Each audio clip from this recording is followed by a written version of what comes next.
No, no. No, video, video. Sí, sí.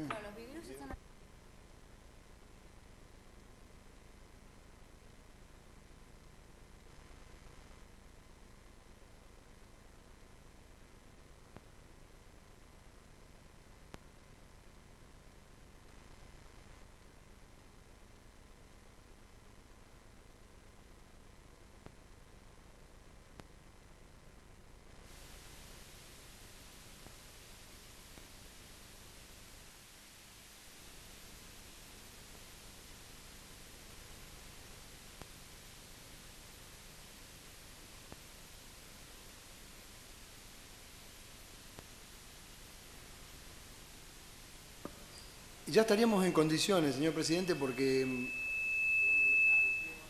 Sí. Hola, hola. Ahí está. Estaríamos en condiciones de comenzar, dado que un aspecto tecnológico que tenemos que resolver sería para el segundo bloque.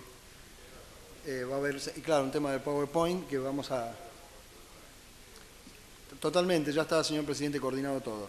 Así que para este primer bloque del alegato podríamos hacerlo perfectamente.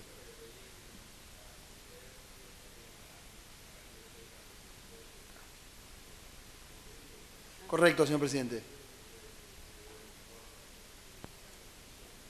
Gracias, señor presidente. Sí, sí. Está como retumbando mucho. Sí, está muy fuerte. Está como acoplado. Sí. No quiero que se me escuche bien, porque si no se escucha muy lejos.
Muy bien, encontrándonos en condiciones de comenzar el debate, se reinicia y es el turno del doctor Ibáñez. Lo escuchamos.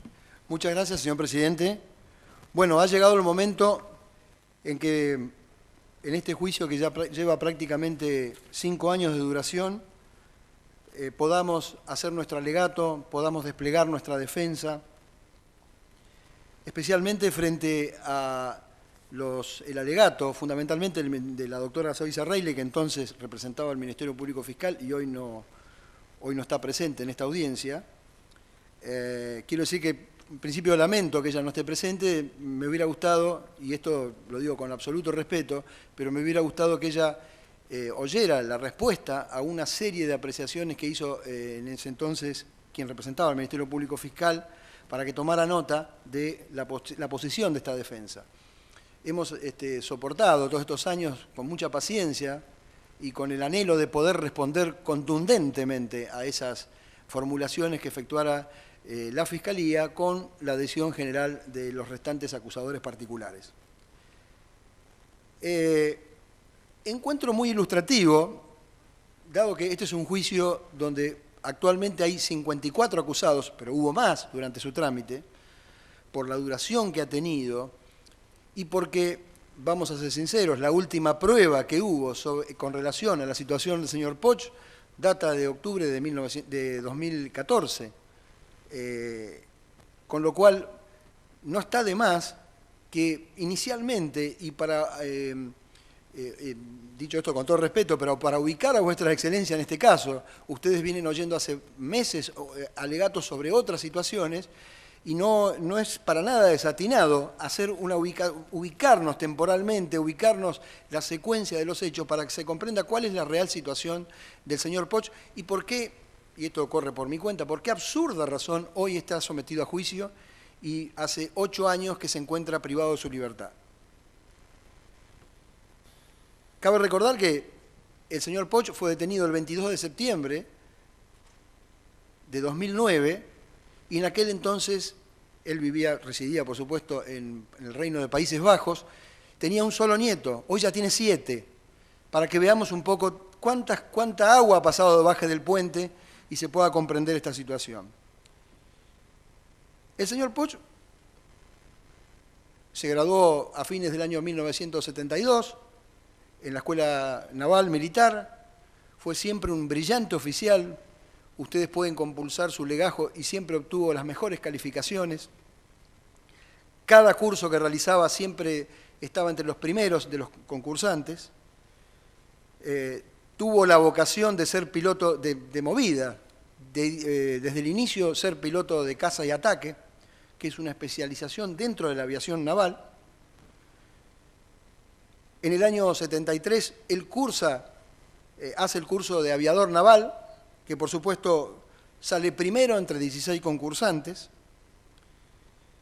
Quiero decir con esto que siempre fue un piloto de élite, un piloto muy capacitado y muy abocado a su tarea, muy autoexigente, por cierto.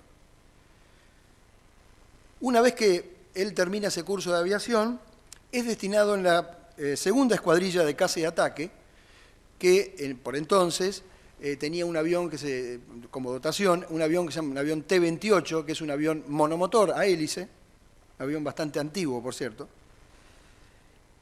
Y ya cuando va a esta segunda escuadrilla de caza y ataque, ya comienza a practicar lo que son conocidos los vuelos, los enganches en el portaaviones, una tarea que ya exige una capacitación más que especial. En el año 1975 se produce ahí un ida y vuelta de las autoridades de la Armada porque, dado que había sido el primero en el curso y era un piloto que venía perfilando muy bien para ser un piloto de caza y ataque, es inicialmente destinado a la primera escuadrilla de caza y ataque, que es la escuadrilla que funciona en la base aeronaval Punta Indio, cerca de la localidad de Verónica, provincia de Buenos Aires, y debido a que se trataba de un piloto muy joven, que solamente tenía experiencia en el avión T-28 y el avión Armaki es un avión italiano, biplaza, a turborreacción, la Marina decide por el momento no incorporarlo y darle un poco más de horas de vuelo, más de experiencia, y contra la voluntad del señor Poch, es destinado en la escuadrilla de búsqueda y rescate que tiene como dotación el conocido avión Albatros, que es un avión que puede amerizar o acuatizar, más allá de que en aquella época ya prácticamente eso no lo podía hacer, porque eran aviones que ya estaban prácticamente para ser dados de baja de la dotación de la Armada. Es un breve lapso en esta... Ya voy a volver sobre este tema porque esto fue utilizado intencionalmente y maliciosamente por la acusación. Luego de este breve paso por la escuadrilla de búsqueda y rescate, efectivamente, Poch en el año 1976 pasa a ser destinado en la primera escuadrilla de aviones Armaki, que son claramente aviones de combate, después voy a exhibir algunas fotografías, es un avión de combate, biplaza, un avión a reacción, por supuesto un avión absolutamente inhabilitado para poder transportar a ninguna persona.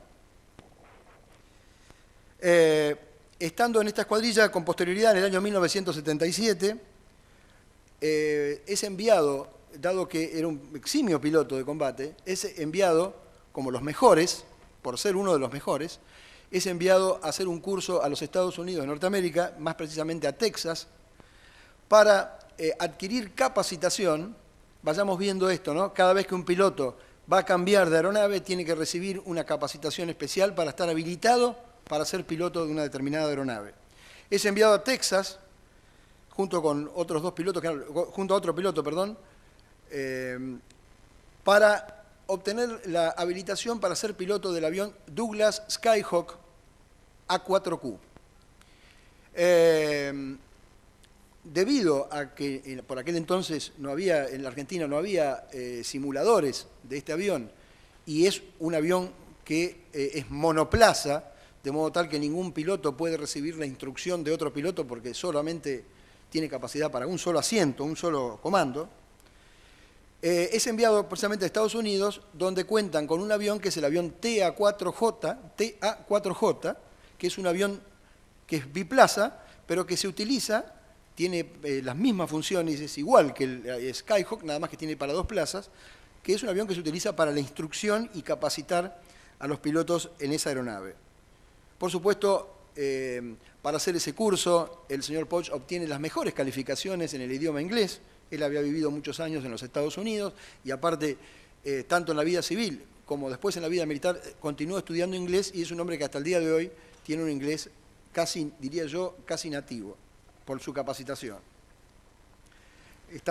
Los legajos acreditan que tenía los mejores puntajes en este sentido. Realiza este curso en los Estados Unidos, regresa a fines del año 1977 a la Argentina, pero ya pasa a la otra escuadrilla, que es a la tercera escuadrilla de caza y ataque, que es la escuadrilla de aviones Douglas Skyhawk. Una escuadrilla, son aviones de mucho mayor tecnología y fundamentalmente son aviones que operan en el portaaviones 25 de Mayo. Esto del portaaviones 25 de Mayo fue algo que también en Holanda, cuando estas noticias corrieron, se tuvo muy en cuenta porque ese portaaviones tenía otro nombre, antes de ser de dominio de la República Argentina, era un portaaviones que era dotación de la Armada de los Países Bajos, de Holanda, y tenía otro nombre que se llamaba Karel Doorman. Y en esta escuadrilla permanece hasta que a su pedido se le otorga su retiro voluntario en diciembre de 1980. Siempre estuvo en esta escuadrilla hasta el final de su carrera naval. Ya vamos a ver que el señor Poch, allá por el año fin del 78, principio, yo diría mediados del 79, tenía alguna cierta desilusión con lo que él aspiraba, que quería hacer en la Armada, y hubo intentos de poder retirarse de la Armada y dedicarse a la vida civil, siempre en la actividad aeronaval. Le fue rechazado siempre porque se trataba de un piloto altamente capacitado y la Marina no lo quería perder. Con posterioridad, otorgado que le fue el retiro en diciembre del 80, inmediatamente él inicia gestiones para ingresar a Aerolíneas Argentinas, donde hubo de acreditar una licencia TLA que había obtenido en el año 79 por su cuenta y por afuera de la Armada, una actividad propia de él en la vida civil, y desde ya lo incorporan en Aerolíneas, pero para poder siquiera tocar un avión tuvo que pasar todo un proceso de habilitación y de adaptación a una determinada aeronave y capacitación fundamentalmente. Terminó siendo, digo esto porque la Fiscalía lo utilizó como un argumento para tratar de demostrar, a mi juicio absurdamente, que el señor Poch, y eso también lo había hecho el doctor Torres, que el señor Poch, si en el 81 estaba capacitado para ser copiloto del Boeing 747, el avión más grande que tenía en ese momento Aerolíneas Argentinas, ¿cómo no va a poder haber sido piloto de transporte en la época de estos hechos? Ya vamos a demostrar que este es un argumento que cae de por sí. Tan así fue su capacitación en la Armada, que cuando se produce el conflicto de Malvinas en el año 1982, es, igual que otros pilotos de caza y de ataque, es reconvocado por la Armada, en el mes de mayo es convocado por la Armada para sumarse a los pilotos de caza y ataque. Y cuando el señor Poch tuvo que presentarse aquí enfrente, en el edificio de la Armada, inmediatamente recibió las instrucciones y de ahí directo otra vez a la base Punta Indio a capacitarse en el avión, a recapacitarse, a rehabilitarse en el avión Air Macchi. No fue enviado, fíjense que aún así, para la Fiscalía en el 81 era un eximio piloto de transporte, sin embargo la Armada, que le importaba poco lo que Poch hubiera podido hacer en la vida civil, sobre todo con posterioridad, no lo reconvocó como piloto de transporte, y vaya si hubiera hecho falta porque el avión Hércules, había aviones multimotor que se fueron utilizados, la Guerra de Malvinas no solamente empleó aviones de caza y ataque, sin embargo fue reconvocado a rehabilitarse en el avión Air Macchi. Lamentablemente para él, cuando ya había logrado esa readaptación, la guerra termina, como ya todos conocemos, y fue desconvocado y volvió a su actividad en Aerolíneas Argentinas. En el año 1988 se le presenta una situación profesional muy tentadora, que al principio era transitoria y terminó siendo permanente, que fue hacer las veces de piloto en una empresa aerocomercial de Holanda, Transavia, hasta que finalmente él queda, lo hago así muy sintético porque hubo pasos en el medio, pero en el año 1988 ya queda radicado definitivamente en Holanda, se traslada con toda su familia, con su mujer y sus 3 hijos, que eran niños. Son hoy personas mayores, esos hijos tienen familias, se han casado con ciudadanos holandeses y han formado sus familias, han estudiado allí y todo. ¿Cómo empieza esta pesadilla para el señor Poch? El 3 de diciembre del 2003 se lleva a cabo una cena, una comida, en la que participan pilotos de la empresa Transavia, pilotos y tripulantes de la empresa Transavia. Esta cena se produce en la ciudad de Bali, Indonesia. ¿Por qué? ¿Qué hacían nuestros pilotos allí? Bueno, esta empresa, Transavia, en temporadas bajas en la zona de Holanda, se radicaban o tomaban, hacían como una base operativa en Indonesia, en Bali, y se desempeñaban para otra empresa que se llamaba Air Paradise, y desde allí realizaban vuelos a Australia, Japón, digamos, la zona más cercana a Indonesia. Me refiero a las temporadas bajas. Eso se llamaba el wet lease, y era realmente una actividad tentadora para los pilotos, porque eso implicaba, en cierta medida, una mejora económica. Era como un plus que había por desempeñarse en eso, y por supuesto se elegían los mejores pilotos, la mejor tripulación para hacer esas tareas. Todo este grupo de pilotos estaban justamente cumpliendo esta misión del wet lease en Indonesia. Se había producido unos días antes a esta cena del 3 de diciembre del 2003 una discusión entre un piloto que se llama Tim Eisobeer y el señor Poch. Tim Eisobeer, que recuerdo, es uno de los, entre comillas, ya vamos a ver por qué digo entre comillas, denunciantes, y que son los que echaron a rodar esta noche negra para el señor Poch.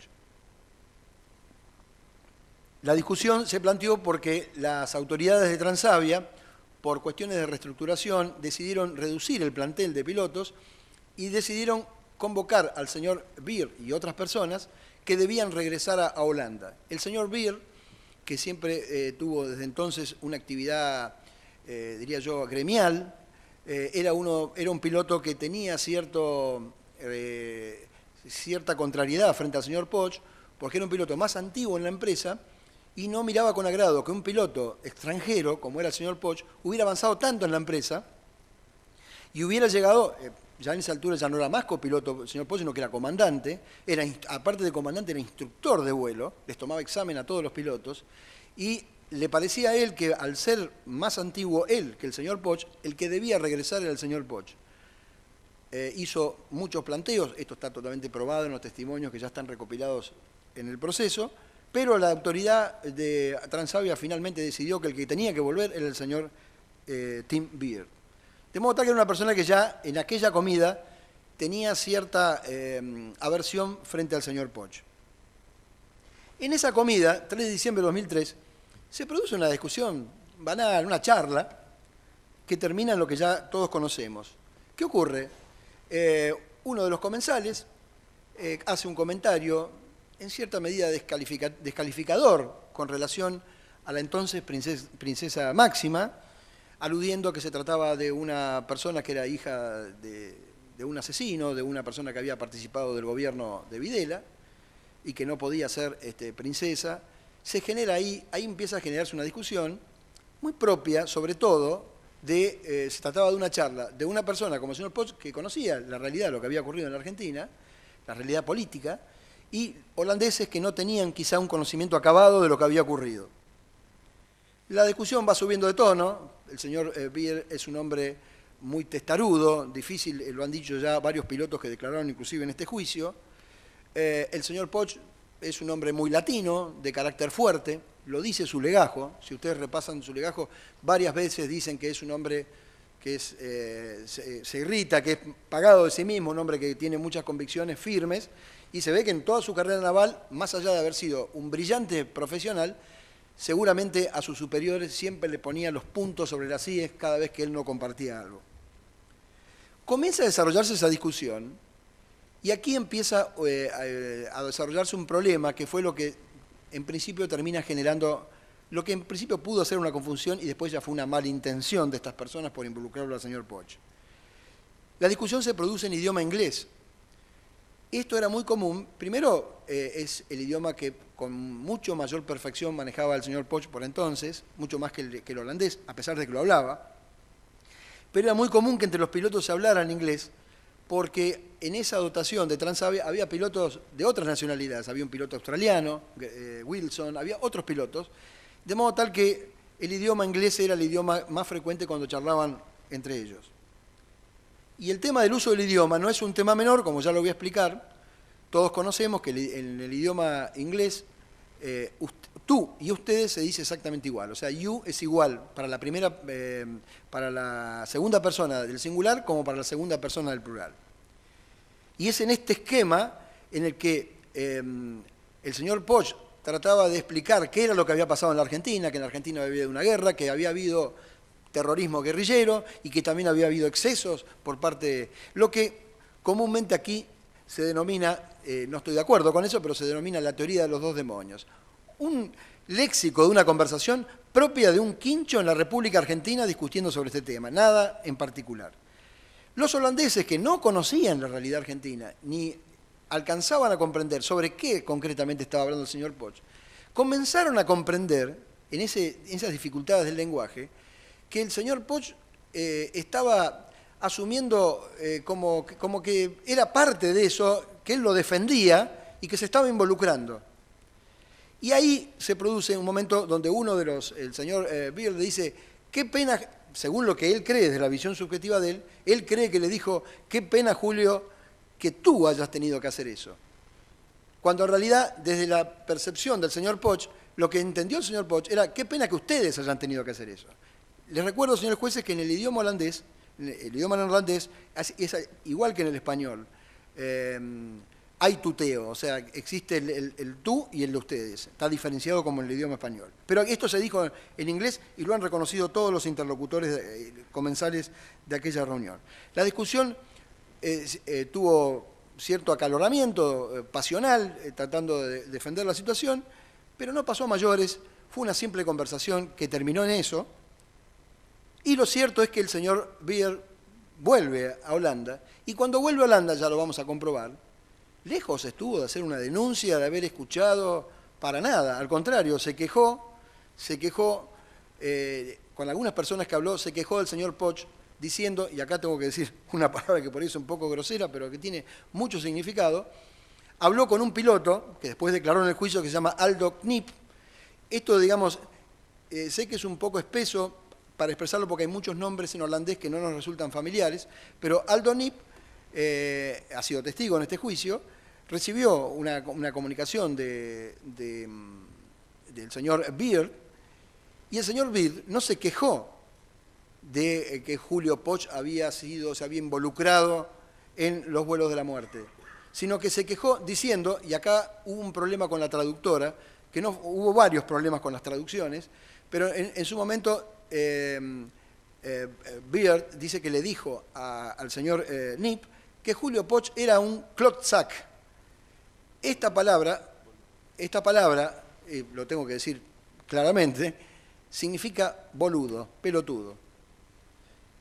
Y la traductora acá dijo, perdone que lo tengo que decir, dijo hijo de puta. Son dos cosas muy diferentes. Tengo entendido que en holandés hijo de puta se dice your son, una cosa así. Y esto es muy importante, fue mal traducido, pueden revisar los audios y van a ver que dice klotzack. Es importante porque si alguien escuchó de una persona decir que había tirado gente al mar y que había participado en los vuelos de la muerte, lo último que se le ocurría decir que es un boludo. Diría, es lo otro, ¿no es cierto?, que es un malnacido. Pero aparte, todos los reclamos que hizo Beard cuando vuelve a Holanda, todos los reclamos fueron todos relacionados con la protesta de Beer porque había sido regresado de ese wet list, al punto que el año siguiente, y esto él lo reconoció, es otra vez reenviado a Bali para hacer ese wet list que se le había visto frustrado. Fundamentalmente la queja que había de Beer con respecto a Poch era que era un hombre que no se integraba. Hasta aquí, esto no había pasado a mayores, pero empezó a darse esto propio a veces de una empresa, que empezó una especie de radio pasillo, empezaron estos pilotos, Brouwer y Beer, empezaron a hablar con otras personas, hasta que el tema llega a manos de un señor que se llama Jorun Engelkes, Jeroen, se escribe en español, Engelkes, que es el catalizador de lo que fue esta casa de brujas. Este señor Engelkes, es cierto, con la clara contribución del señor Beer, que decía que habían escuchado del señor Poch una confesión de haber participado en los vuelos de la muerte, cosa que es absolutamente falsa, y ellos mismos la desmintieron después. El señor Jorun Engelkes, quizás sin el consentimiento de Beer y de Brouwer, que eran los dos que habían discutido con Julio Poch, lo hace, y no conforme con una investigación interna que se hizo en la empresa, porque esto trascendió en la empresa, y es más, en algún momento el señor Poch fue llamado por una de las autoridades y le preguntó, ¿tú estás hablando sobre estas cosas? No, fue una discusión política, pero sin hacer ni siquiera alusión a esta cena de Bali. Y ahí quedó todo, y la empresa cerró la investigación, después yo me voy a referir a esto en particular, pero el señor Engelkes, que no era, como él dijo desde el inicio de esta investigación, que él era jefe de Poch, mentira, era un copiloto de mucho menor jerarquía que el señor Poch, él decide por su cuenta, él vio abajo del agua esta posibilidad de pasar a trascender, evidentemente tenía una intención personal de buscar una autoproyección, y comunica esta situación a la policía holandesa y también a autoridades de la Corte Penal Internacional. ¿Cómo termina esta cuestión? La información llega a manos del fiscal Ferdinand Duce, fiscal holandés, que prontamente se comunica con el juez Torres, que era el juez que estaba llevando la causa ESMA, pidiéndole colaboración. Pero el juez Torres, lejos de colocarse en un colaborador del fiscal holandés, asume un rol protagónico en esto y dice, no, esta es mi investigación, y hace que en diciembre del 2003, el 8 de diciembre del 2003, perdón, de 2008, me equivoqué, en diciembre del 2008, viaja a Holanda, acompañado de su secretario, el doctor Jadarola, a tomarles declaración a estas personas, ya sea a Brouwer, a Beer, a Engelkes, que no era testigo de nada, era simplemente la persona que los había ellos, y a otros testigos que después era tan poco relevante lo que dijeron que nunca fueron tenidos en cuenta realmente. Viaja a Holanda y aquí se produce un hecho gravísimo, tanto de las autoridades argentinas como de las autoridades holandesas. No se le permitió al señor Poch ejercer la más mínima defensa. Se tomaron declaraciones en Amsterdam, en Holanda, se le tomó declaración a estas personas sin que el señor Julio Poch pueda tener un abogado o alguien que haga cuanto menos devedor de esas audiencias. Y esas audiencias fueron la madre de todo esto, señores jueces. Hoy estamos sentados acá por esa inseguridad que le generaron, esa indefensión en la que se vio envuelto el señor Poch. Para peor, esas audiencias fueron tomadas de una manera muy especial. Se designó una traductora. Todos los testigos dijeron que era de origen polaco, con lo cual esto ya viene a sumar, el holandés no era su idioma nativo. Una traductora que, ante las preguntas del doctor Torres, la traductora verbalmente, sin nada escrito, se lo traducía a los declarantes lo decían en holandés, la traductora volvía a convertir lo que decían al español, ya esto es el juego del teléfono descompuesto, vas a saber cómo quedó. Y se elaboró una sola acta por cada testigo, pero redactada en idioma español. De modo tal que los testigos firmaron actas a ciegas, sin tener la más mínima idea de lo que estaban firmando. Una absoluta irregularidad. Porque si hubiera habido un planteo en el idioma original, la traducción oficial, a un idioma y al otro, nosotros podríamos haber, con posterioridad por supuesto, haber controlado si la traducción era correcta y objetarlo con un traductor público de confianza nuestro, un intérprete de nuestra confianza, un intérprete de parte. Esto era imposible, porque el único documento que había era el documento en español. Tanto es así, señores jueces, que después tiempo después, cuando se da a conocer lo que decían esas actas, además de generarle una enorme indignación al señor Beer y Brauer, porque les sonsacaron lo que ellos dijeron a cambio de que iban a mantener su anonimato, de que nadie se iba a enterar. Por eso estos señores se animaron a decir muchas cosas que no son ciertas. Y estaban muy sorprendidos y se sintieron manoseados por la justicia argentina, que les había prometido que sus nombres no iban a trascender. Pero ¿cómo no iban a trascender, señores jueces, si fue después detenido el señor Poch? Y cuando trascendió qué era lo que decían aquellas actas en aquella época, lógicamente había un montón de divergencias y había un montón de expresiones que ellos aseguraron que no las habían dicho y algunas otras las habían dicho, pero no con el sentido que figuraba en las actas. Así entonces, el juez Torres regresa con este tesoro, que eran estas declaraciones que él traía desde Holanda, y de inmediato inicia todo un proceso para lograr la captura internacional del señor Poch y gestiona un exhorto diplomático para que las autoridades holandesas le entreguen al señor Poch. El señor Poch era ciudadano holandés y las autoridades holandesas, pero era imposible que se lo hubieran entregado al señor Poch.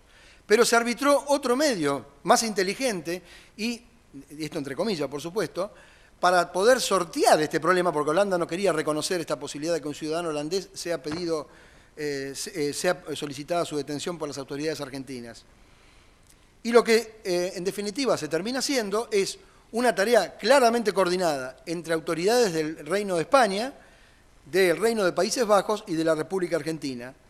Y sabían que el señor Poch, el 22 de septiembre de 2009, hacía su último viaje, porque se jubilaba de la empresa, hacía su último viaje trabajando para Transavia.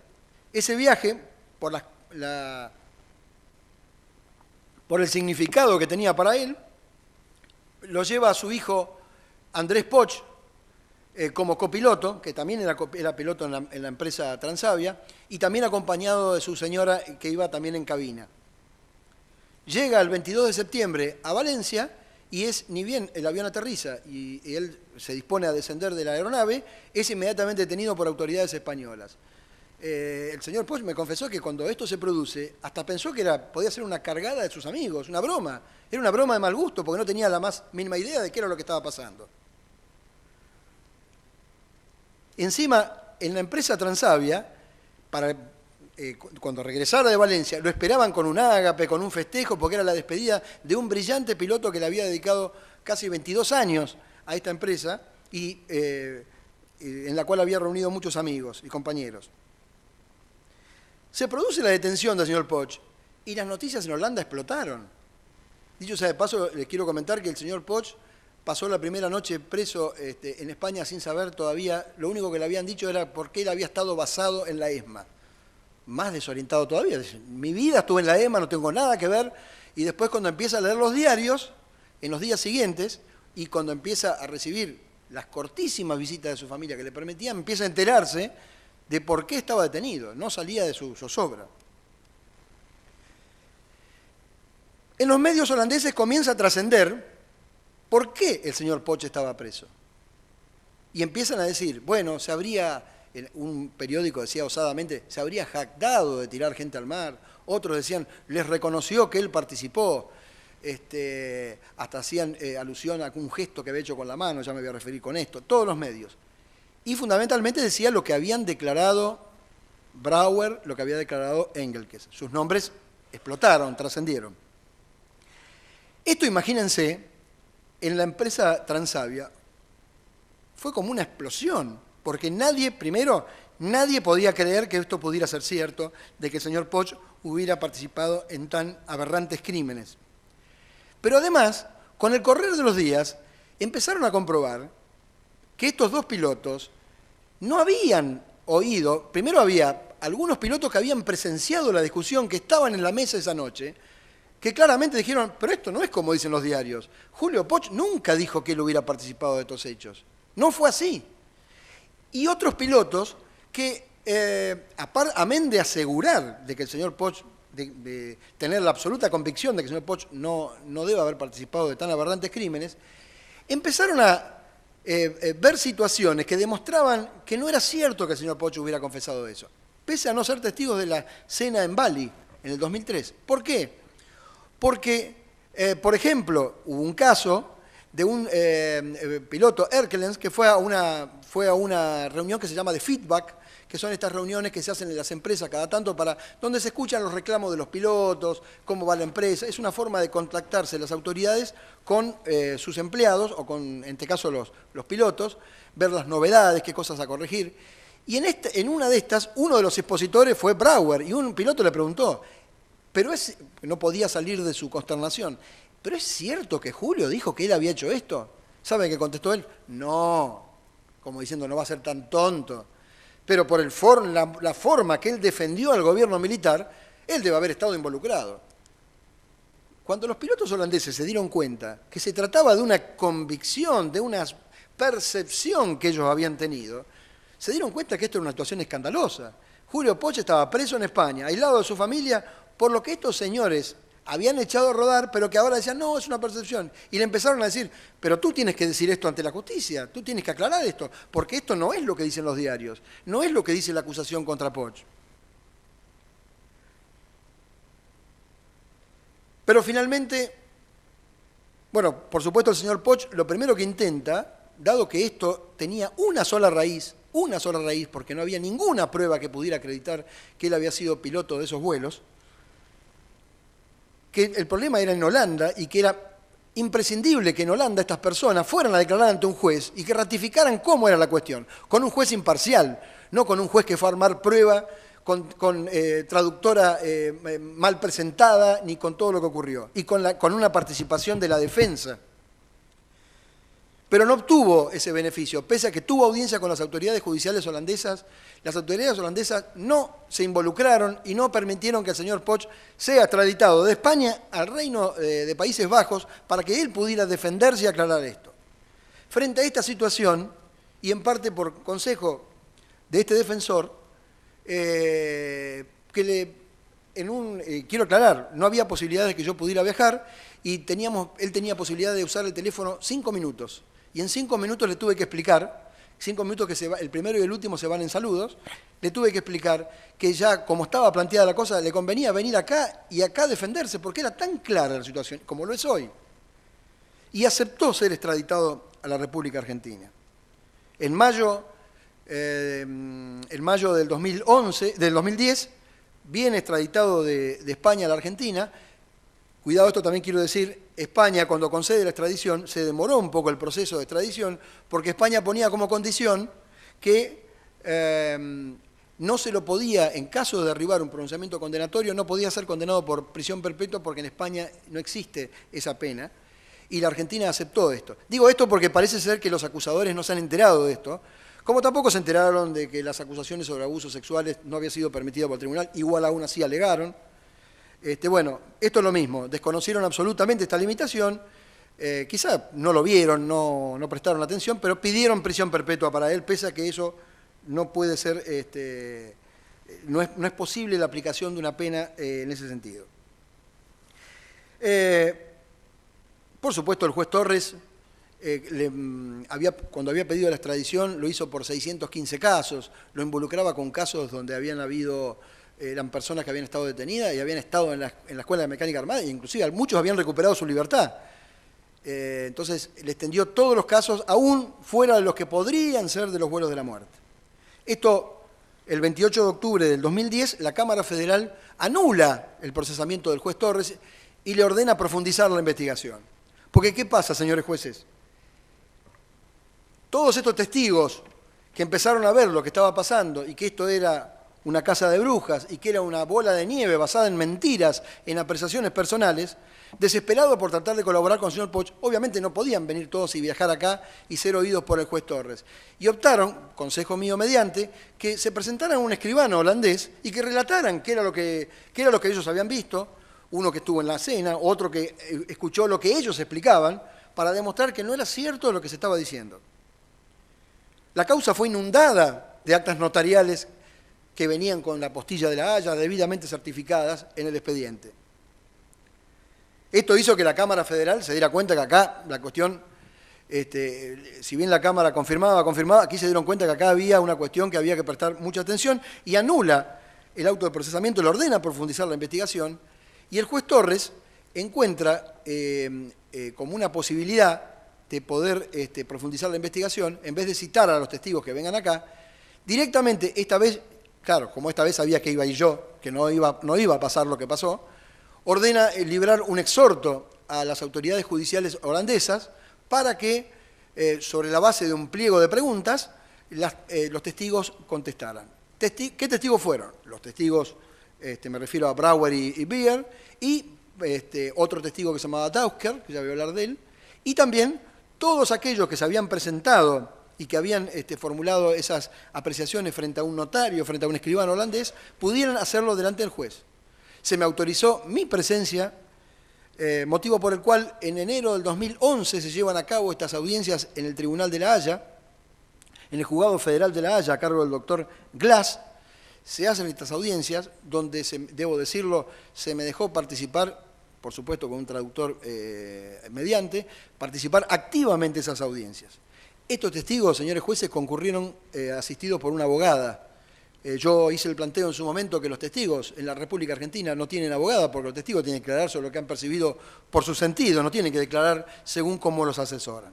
Esta abogada, la doctora Seckfeld, los ha asistido desde entonces, inclusive hubo un episodio, después yo me voy a referir, en las audiencias del 2014 por videoconferencia, donde ella aprovechó la ida al baño de un testigo que estaba muy acorralado por mis preguntas para darle algún consejo.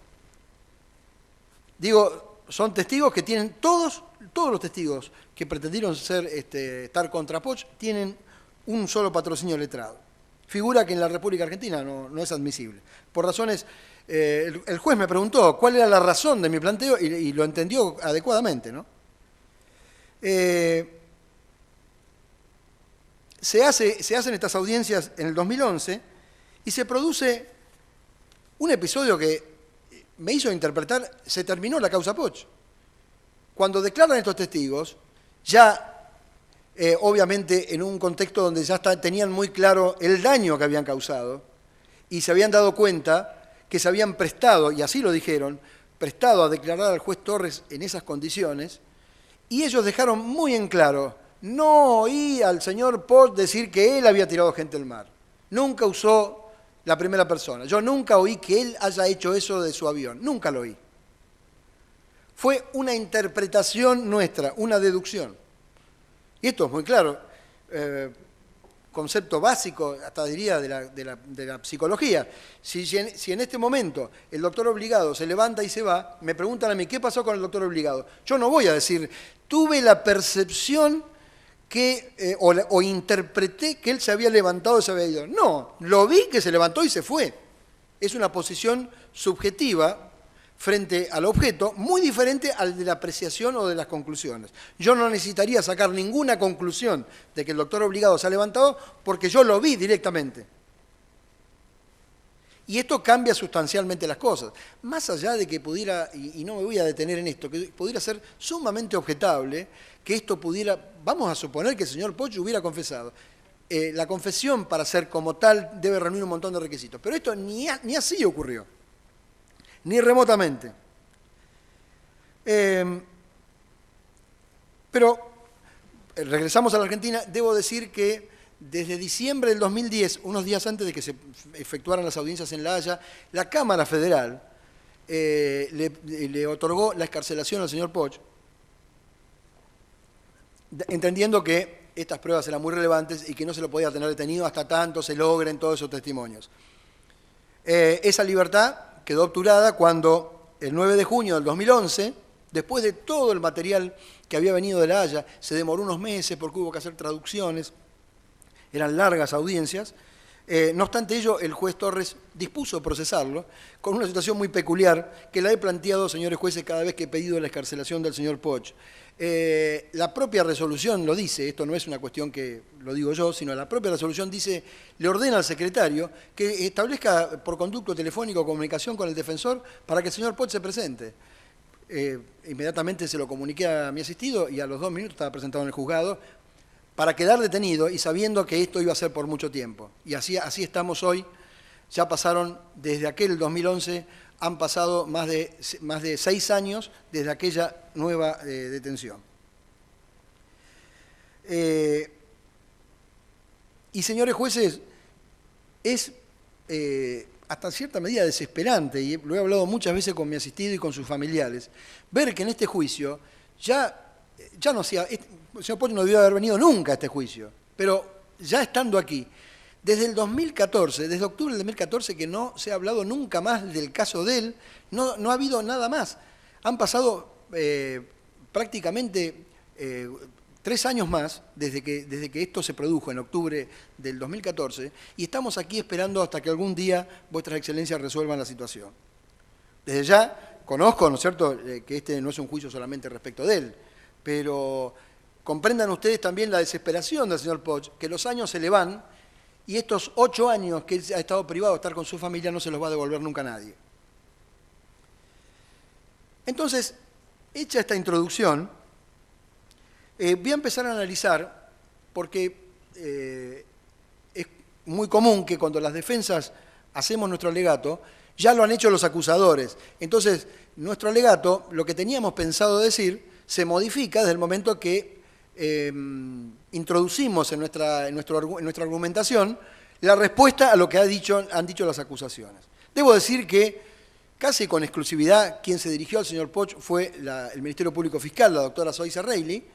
El resto de los acusadores se limitaron quizá a adherirse en términos generales. Ya vamos a ver algunos defectos que hay, inclusive en la determinación, hasta la cantidad de casos que le imputan. Pero básicamente me voy a dedicar a lo que dijo la señora fiscal.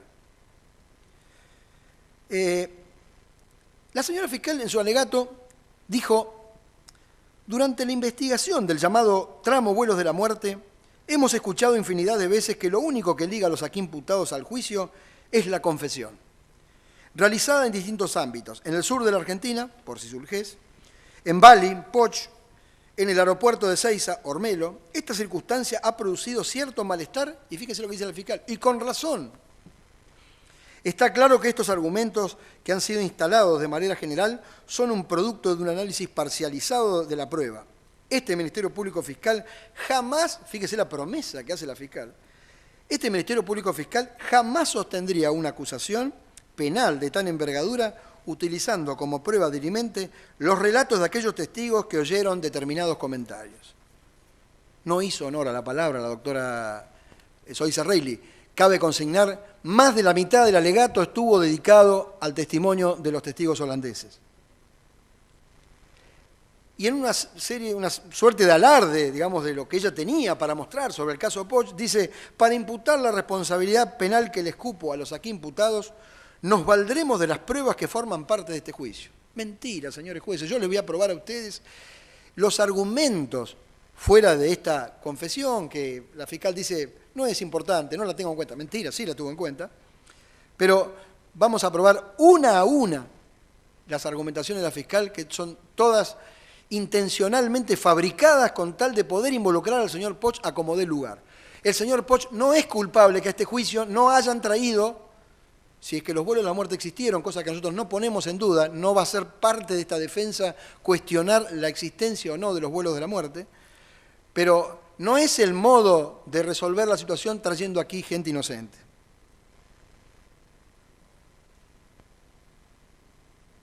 El Ministerio Público Fiscal nunca presentó prueba dirimente con relación a la situación de él, del señor Poch. Y para colmo, claro, admitido que es que en la ESMA no había una base aeronaval y que en todo caso esto era una participación de la aviación naval, dice la fiscal, dijo, ni el Ministerio Público Fiscal, dice que el señor Poch actuó en reproducir las estructuras montadas que incluyen a la aviación naval como un estamento más del plan sistemático de exterminio. Palabras genéricas se las hay, y nos está diciendo prácticamente que porque el señor Poch perteneció a la Armada y perteneció a la aviación naval, y la aviación naval era parte de un plan de exterminio, él era responsable. En las acusaciones del Ministerio Público pasó, el señor Poch vino aquí acusado al final por 30 casos. Al principio eran 615 cuando pidió el exhorto internacional y ahora pasaron a ser 30 casos. Pero después del alegato de la Fiscalía los redujo de 30 a 26, le quitó los casos 23, referido al señor Calabria, el 24 Tapia, el 118 Álvarez y el 173 Ferrari. La Secretaría de Derechos Humanos coincidió en que eran solo 26 casos por lo que había acusado al señor Poch, ahora no dijo cuál le sacaba, no dio ninguna precisión. Esta es la calidad que tiene la acusación contra el señor Poch. Las querellas García Basterra y la querella Walsh-Lorquipanidze, además de quitarles estos casos, le quitaron el caso 287 Sigliuti, dejándolo en 25 víctimas las imputaciones al señor Poch. En resumidas cuentas, la Fiscalía no hizo descripción alguna de los hechos relacionados concretamente a los vuelos de la muerte. Puso, y esto es muy importante, señores jueces, puso a todos los acusados en una misma cabina, en un mismo avión. Porque les acusa exactamente de los mismos vuelos. En un mismo avión estaban los 3 pilotos de prefectura, estaba el mecánico Ormelo, mecánico de DS-3, y también estaba un piloto de helicóptero, el señor Cisurges, y también estaba el señor Poch. Todos adentro de un cockpit de un avión imaginario que nunca sabremos quién es, porque la Fiscalía ha evitado sistemáticamente hacer mención a los aviones de transporte que tenía la Armada. No los quieren ni nombrar, no los nombraron nunca. Se han dedicado al Albatros, a ver si podía tirar carga en vuelo el avión, el C-45, a ver si se podría abrir la puerta. No han hecho hicieron mutis por el foro con respecto a los aviones que la Armada tenía, y tenía escuadrillas de esos aviones y tenía pilotos con esos aviones. Nada ha dicho la Fiscalía de eso, porque claro, no le era conveniente. ¿Cómo se imputa al señor Poch haber sido piloto de esos aviones cuando no hay ninguna prueba y no estaba capacitado?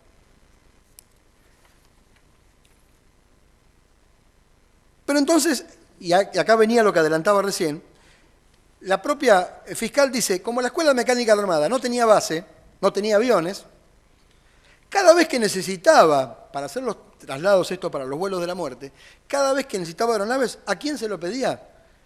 A la aviación naval. Le requería a la aviación naval, que como ella dice, integraba este plan de exterminio, necesito un avión para tirar gente al mar.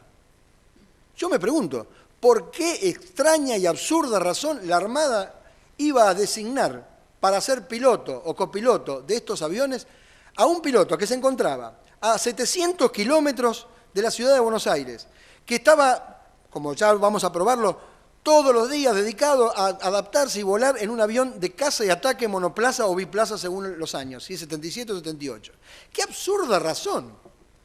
Señores jueces, yo les voy a contar una anécdota. Cuando recién empezó esta causa, una hija del señor Poch, que no es abogada, que vive en Holanda, me hizo un comentario que me sucumbió, me generó, se me prendió una luz, en el sentido que dije, qué buen razonamiento.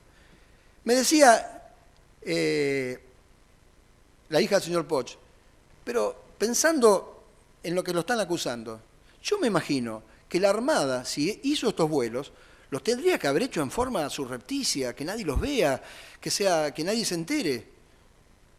Y sería muy importante que ese avión que llevó a estas personas a tirar gente al mar, lo maneje gente que sepa bien, porque si ese avión era manejado por un piloto inexperto, podía tener un accidente, inclusive no en el mar, sino en tierra, y era una situación escandalosa, porque si el avión tenía un accidente en tierra, iba a saltar a la luz, ya no se iba a poder ocultar quién era ese avión, quién iba adentro. Lo último que se le hubiera ocurrido era poner un piloto inexperto que se pudiera haber confundido y generar un accidente.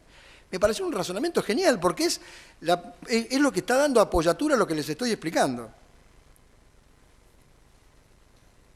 Insisto, qué absurda razón había para convocar a un piloto que estaba en otro lado, que tenía otra experimentación. Pero claro, lo que ocurre es que volvemos siempre a lo mismo. Poch está acá, como lo voy a probar ahora, está acá por aquella bendita cena del 3 de diciembre de 2003 en Bali. Si no, no estaría jamás acá. Vamos a ver ¿Cuáles son las imputaciones? No voy a plantear los hechos, porque ya han sido debidamente desarrollados y como adelanté recién, esta defensa no va a cuestionar de modo alguno si las víctimas fueron víctimas, cómo fue el hecho. En eso no nos vamos a adentrar ni un instante. Al señor Poch le imputan 11 hechos del año 1976, 14 hechos del año 1977, donde se incluyen las 12 víctimas del grupo de la iglesia de Santa Cruz, y un hecho de febrero del 78. Entonces, y esto es muy importante porque esto lo voy a repetir durante el alegato, los hechos que le imputan al señor Poch están comprendidos entre mayo del 76 y febrero del 78. Por lo tanto, todo lo que han estado intentando decir, que por supuesto lo vamos a demostrar que esto no es así, la Fiscalía, de cosas que ocurrieron en el 75 o cosas que ocurrieron después, 79, todas esas cuestiones que quiera decir la Fiscalía están fuera de los hechos, del periodo de los hechos que le están imputando. Digo esto porque este criterio, ya lo vamos a ver, la fiscal usa este criterio cuando hay prueba favorable al señor Poch y dice, no, bueno, pero esto igual no es del periodo de la imputación. Porque, claro, no le conviene, no resulta conveniente para acusar. Bueno, había hecho un adelanto en la introducción sobre el testimonio de los holandeses, pero quería también dejar sentado que el señor Poch, de no haber ocurrido este episodio de la discusión y de la denuncia en Holanda, jamás hubiera estado en la lista, ni siquiera en la lista de imputados en este juicio. La primera vez que el señor Poch es mencionado en este juicio data de Fojas 57.238, que es data del mes de julio del 2008. Ya el doctor Torres llevaba 5 años de intenso trabajo en la causa ESMA, 5 años que se vinieron a sumar a los años anteriores a las leyes de punto final y obediencia debida. A Fojas 57.238 luce un informe que hace el doctor Yadarola, secretario del juzgado del doctor Torres, quien da cuenta de un llamado telefónico de la Embajada de Países Bajos emplazada en Venezuela, donde dice, a los fines de enviar a los días venideros y por medio de la Embajada de los Países Bajos en la República Argentina una copia de una carta rogatoria de asistencia judicial. Esto es lo que les dije recién, el fiscal Ferdinand Duce, que pedía colaboración.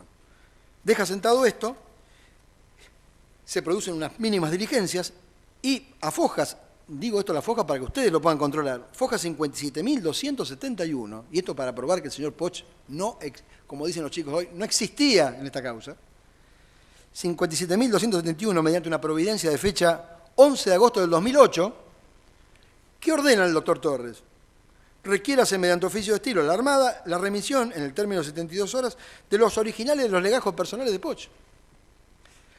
Y una serie de preguntas más. También dice, libres oficio al señor director del Registro Nacional de las Personas, para saber quién es, qué documento tiene, quién es este señor.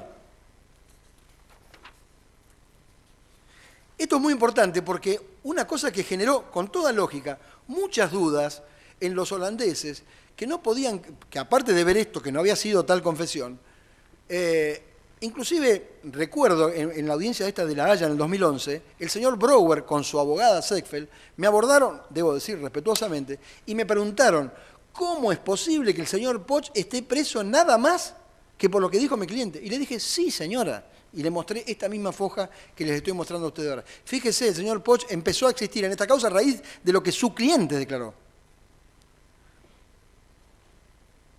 Desde entonces nos hemos pasado acreditando, diría yo, groseramente, que él nunca pudo ser piloto de esos aviones. Casi quedando la prueba a cargo de la defensa, porque la Fiscalía nunca se ocupó de poder develar este misterio.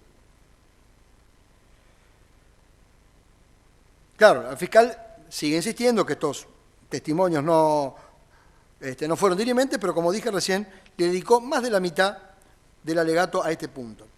Cuando la Cámara Federal había anulado aquel procesamiento del doctor Torres, un párrafo que creo que expresa algo que hoy debería ser la sentencia definitiva en este juicio. Dice, no ha logrado sostenerse la preparación de Poch para pilotear aviones de transporte y helicópteros con las capacidades que fueran señaladas al describir la operatoria desplegada en relación a los vuelos de la muerte en el periodo que esto se desarrolla. Recuérdese que estos casos se utilizaban aeronaves que pudieran llevar determinada cantidad de pasajeros y o carga. Extremo que las aeronaves de caza y ataque que a la época piloteaba Poch por su estructura y función específica, no poseían. Esto es la sentencia que hoy debería suscribirse en este tribunal. Claro, uno pregunta, ¿pero qué pasó? ¿Por qué el señor Poch llegó acá?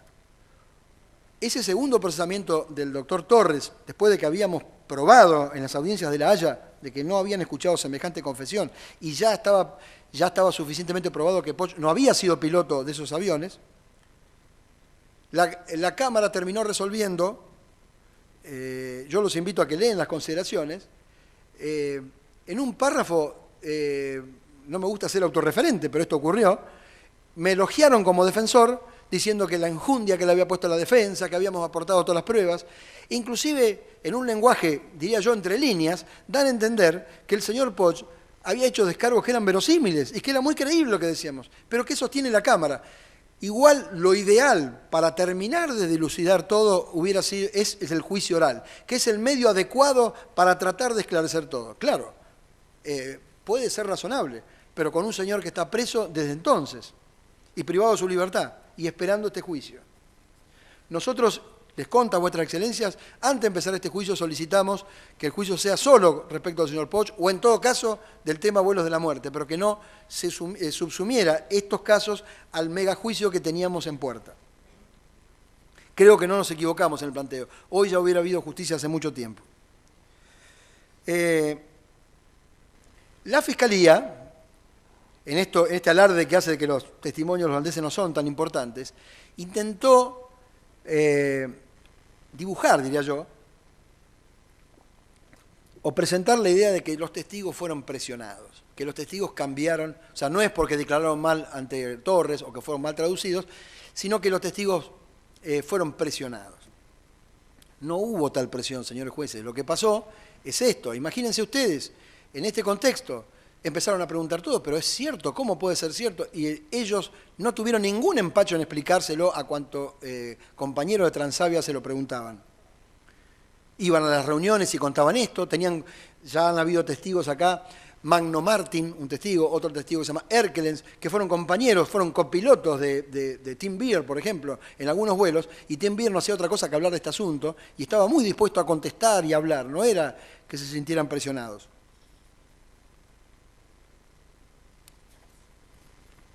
Engel, que es un testigo que no aporta nada y tampoco jamás fue presionado.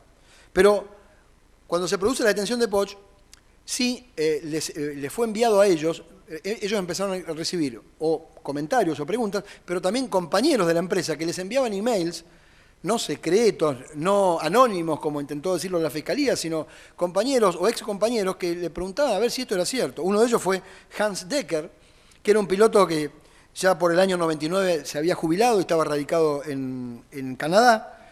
Les envió tanto a ellos un email y como al señor Julio Poch una carta para que él la recibiera en la cárcel, donde él mostraba su preocupación, decía, pero esto hay que aclararlo, no puede ser, ¿cómo es que ha ocurrido esto?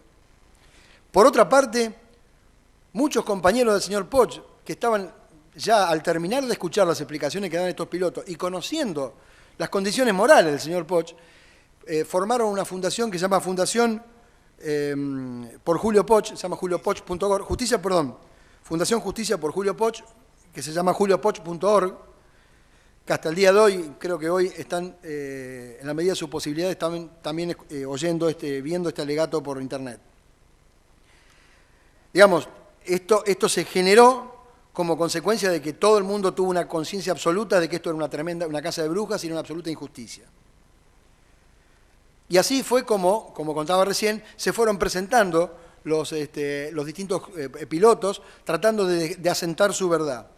Que no terminó allí, porque después vamos a contar, cuando se produjeron las audiencias aquí del 2014, también se dijeron muchas mentiras que fueron inmediatamente desmentidas por estos testigos.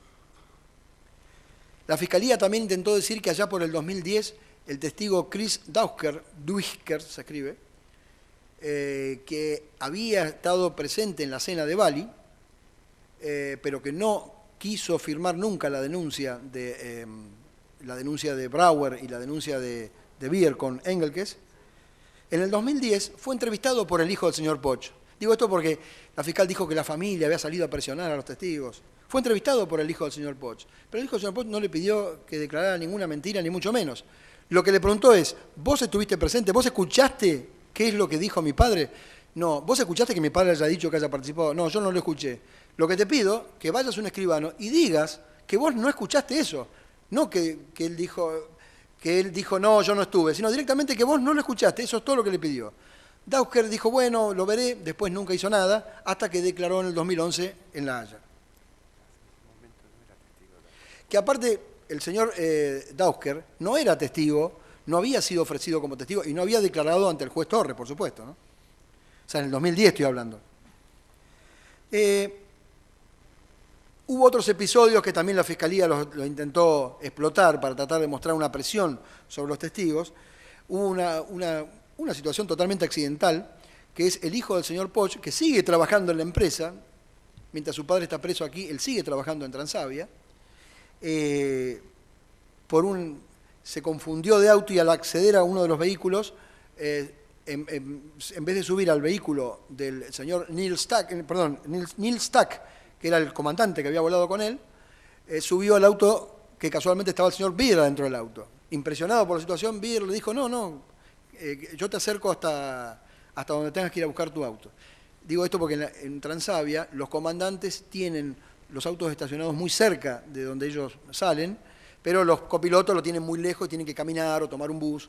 Bueno, esa era la idea. Y conversó con él amablemente y no pasó absolutamente nada. Digo esto porque también se mencionó como que hubo, en el 2014 lo intentaron abordar a Tim Beer. De modo tal que, y esto por supuesto para que no quepa ninguna duda, el señor Neil Stack se presentó ante un escribano, ahora, en su momento, en 2014, para aclarar cómo había sido este episodio, y esa acta notarial debidamente autenticada fue presentada y fue incorporada al debate. Y la fiscal, al pasar, dice, hablando de las presiones, dice, ni hablar de la propia familia del imputado, que efectuó visitas personales a los testigos. Mentira. Ningún familiar, salvo este episodio que les conté, de Chris Dausker, que no era testigo en ese momento, nunca abordaron a ningún familiar. De todas maneras, recibieron la visita de la policía holandesa que les prohibió entrevistarse con testigos.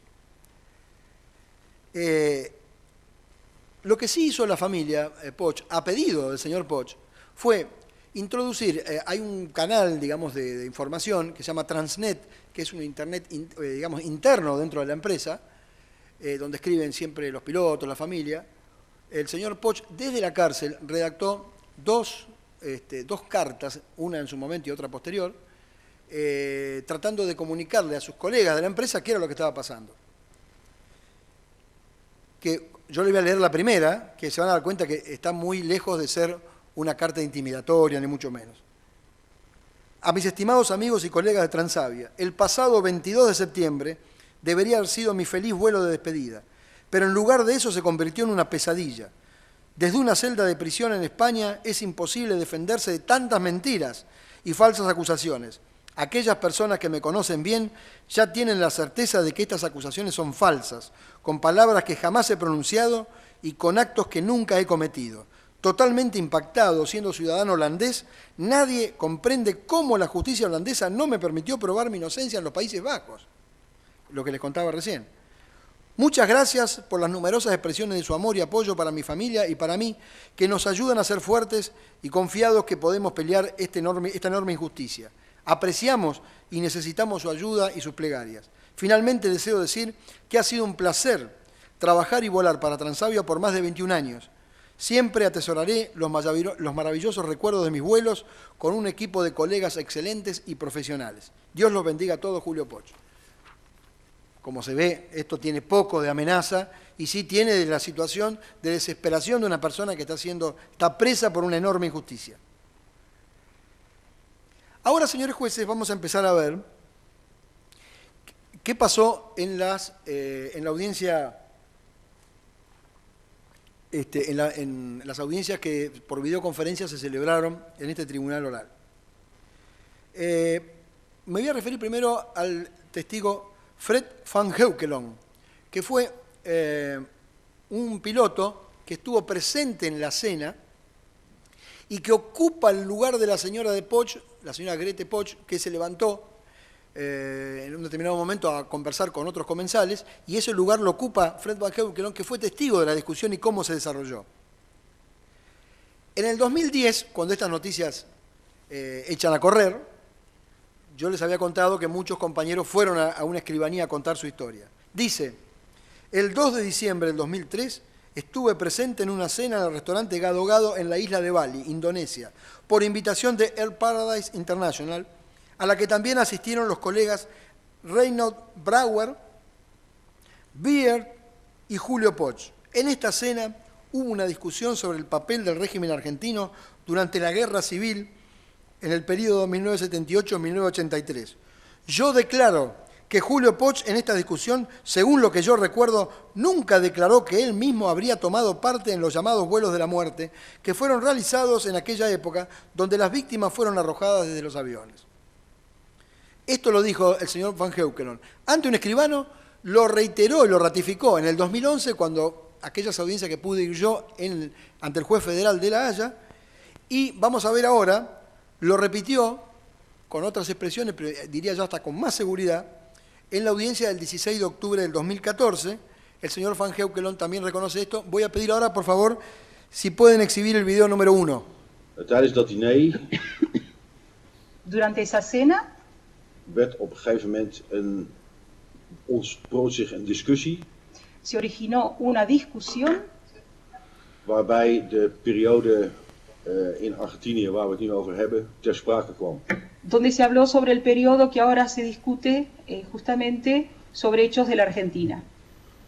En collega Poch heeft zich toen nogmaals in algemene termen uitgelaten. El colega Poch se explayó en términos generales Wat er toen gebeurd zou zijn. lo que habría pasado en esa época. We zaten aan een tafel met ongeveer 7 of 8 mensen. Estábamos en una mesa de 7 u 8 personas. Daar zaten ook een aantal collega-vliegers van mij bij. Había otros colegas pilotos míos también presentes. En er startte een discussie over wat er toen gebeurd zou zijn. Y se originó una discusión sobre lo que en esa época habría pasado. Collega Poch heeft zich toen nogmaals in algemene termen uitgelaten. El señor Poch se expresó, nuevamente lo repito, en términos generales, Wat er in die periode zou zijn gebeurd. lo que habría pasado en esa época. En daarbij werd hij uiteraard door een aantal van mijn collega's verder ondervraagd naar details. Y por otros colegas míos, como se sabe, le fueron preguntando sobre algunos detalles En wat hij daarvan vond. y lo que él opinaba al respecto. Ik kan alleen op dit moment verklaren Lo único dat que puedo collega declarar en este momento Poch zich nogmaals en ten overvloede y que es que el señor Poch, y repitiéndolo y volviéndolo a repetir, in algemene termen heeft uitgelaten. habló en términos generales En bij mijn weten nooit de ik-vorm heeft y gebruikt. en lo que a mí me considera y sé, nunca usó el pronombre personal yo de primera Tiene persona. razón. Bien, señor, como ven aquí, señores jueces, más claro imposible en cuanto, y este es un testigo presencial. Este fue uno de los que vio, Van Heukelom, lo que se decía que había pasado en esa cena. También le preguntamos, le pregunté en esa audiencia, el señor Brauer, tanto cuando declaró ante el doctor Torres y después en una innumerable cantidad de presentaciones que hizo en medios televisivos, porque estos testigos, lejos de sentirse presionados, iban a todos los medios, habían entrado en lo que es conocido como los 5 minutos de fama y salían en la tapa de los diarios. Él dice que el señor Poch le describió cómo había lanzado gente al mar y hizo este gesto, inclinando la palma de la mano, un gesto que nadie lo vio, no hay ninguno de los comensales que lo haya visto, y aparte ha quedado probado, tanto en las declaraciones efectuadas ante escribano y las que hicieron los pilotos aquí, inclusive otro piloto, un piloto que declaró desde Canadá, pilotos expertos, jamás un avión para largar carga en vuelo se coloca de esa forma, se inclina de esa forma para lanzar algo al mar. o algo en vuelo, ¿no? Una carga en vuelo. Le pregunté esto, si había visto ese gesto, y me dijo, no he visto ese movimiento de manos. Tampoco lo vio Dausker, en la declaración posterior.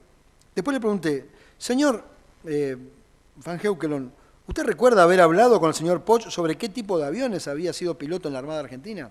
Porque era muy común, señores jueces, que los pilotos que tienen horas de estar juntos en un vuelo conversan sobre su pasado y obviamente a muchos les interesaba que el señor Poch les contara qué tipo de aviones había volado, porque eran aviones raros para un piloto civil. Los aviones de combate son una rara avis dentro de esa charla. Y Van Heukelom dijo, Julio era piloto oficial de la Marina. El nombre oficial del avión es A4 Skyhawk. Eran aviones de caza americanos que eran utilizados por la Marina de la Argentina. Yo le pregunté, ¿le recordó el señor Poch si aparte de ser piloto de ese avión, también había operado en algún portaaviones? Van Heukelom, a veces hemos hablado sobre el pasado, y me refiero a la carrera militar. Uno empieza en lo que es la carrera a volar aviones que son de instrucción, y la finalidad de la carrera está orientada. Son aviones de caza, de alto rendimiento. Los pilotos que van a volar transporte tienen otro tipo de carrera. Pero yo sabía, por intermedio de Julio, que él había volado aviones A4 Skyhawk, y Julio sabía de mí, porque él también había sido piloto militar, Julio sabía de mí que yo había volado los F-16 y F-104 Starfighter. Paso ahora a analizar el testimonio del señor Tim Weir, uno de los dos artífices de esta pesadilla. Un hombre que su perfil ha sido claramente explicado por otros colegas de la empresa. Hay profusos elementos de juicio en este sentido, las presentaciones notariales y lo que aquí declararon los pilotos Magno Martin y Erkelens, que fueron compañeros de él en varios vuelos, en cuanto a que es un hombre que es fantasioso, testarudo, muy amigo de las teorías conspirativas, que evidentemente él creyó esa historia de que podría el señor Julio Poch estar involucrado, y a partir de ese momento ha hecho enormes esfuerzos para tratar de que la realidad encuentre una adecuación con lo que él quería que ocurriera, con lo que él suponía. El señor Weir era miembro activo del gremio de pilotos, no miraba con buenos ojos que pilotos extranjeros, como dije recién, lo superaran a ellos en su carrera en la empresa.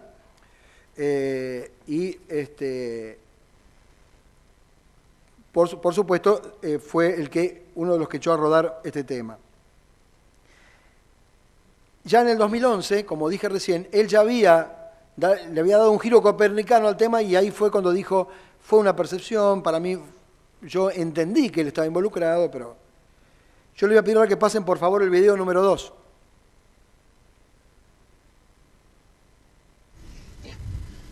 Hij had het over het feit dat er mensen geëxecuteerd werden door middel van het gooien uit vliegtuigen. Él contó que personas fueron ejecutados tirándolos desde un avión. Ja. En ja, ik zat in eerste instantie zo van, wat is dit? Ik kreeg medelijden met de heer Poch. Mi primera reacción fue como diciendo, ¿esto qué es? Y el señor Poch me daba pena. Ja. En die empathie die ik voor hem voelde kwam voort uit het feit dat ik door zijn verhaal, zoals ik het me nu herinner, zoals ik het toen ook ervaren heb, het gevoel kreeg, en dat is natuurlijk, maar hier moet jij bij aanwezig zijn geweest.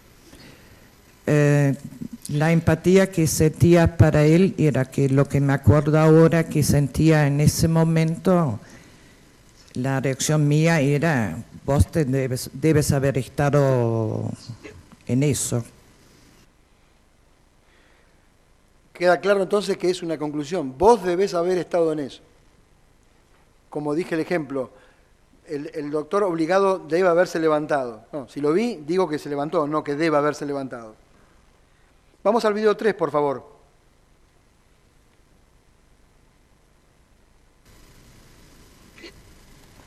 Ja, dat is wat ik kan vertellen over het diner Bali.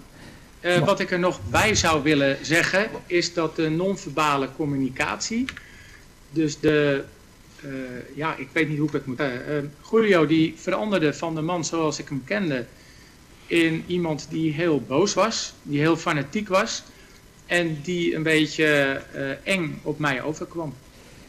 Bueno, eso es lo que puedo comentar de esa noche de la cena, que sí puedo agregar que me llamó la atención el cambio en la actitud, en el lenguaje corporal del señor Potts, el lenguaje no verbal, que me dio la impresión que de repente se puso como una persona muy fanático y tuvo reacciones fuertes. Como vemos, ya se vienen a sumar otro problema. Ya existía un inconveniente por hablar en inglés, que esto ya se lo comenté, que no es el idioma nativo ni de Potts ni de Tim Beard, sino que además ahora el señor Beard hace esta interpretación sobre la base ya no de un lenguaje verbal, sino un lenguaje corporal. Que yo sepa, el señor Beard no es especialista en interpretación del lenguaje corporal, y aparte ha dicho por qué interpreta eso, porque el señor Potts se ha irritado, algo que suele suceder en las discusiones, ni hablemos en discusiones de política. Y encima, el señor Beard, que no es un especialista en la interpretación del lenguaje corporal, estaba tratando, era una persona de una cultura absolutamente diferente, la cultura de un ciudadano holandés que vive en Holanda, a la cultura de, por entonces, digamos, el señor Potts, que es de origen latino, y que los latinos tenemos otra forma de hablar, otra pasión para hablar, muy diferente, y de modo tal que expresiones de que una persona latina pueda efectuar, a lo mejor a una persona como es, por ejemplo, un holandés, le puede llamar la atención de que es demasiado, diría yo, expresiva o en alto tono de voz. Vamos a pasar al video 4, por favor. Bien. Ya que el señor Beard dice que es una interpretación, concretamente le pregunto si él escuchó al señor Potts decir yo he hecho algo. Aangezien het dus naar uw eigen zeggen een eigen interpretatie van u is, heeft u meneer Potts ooit horen zeggen van ik heb dit of dat gedaan?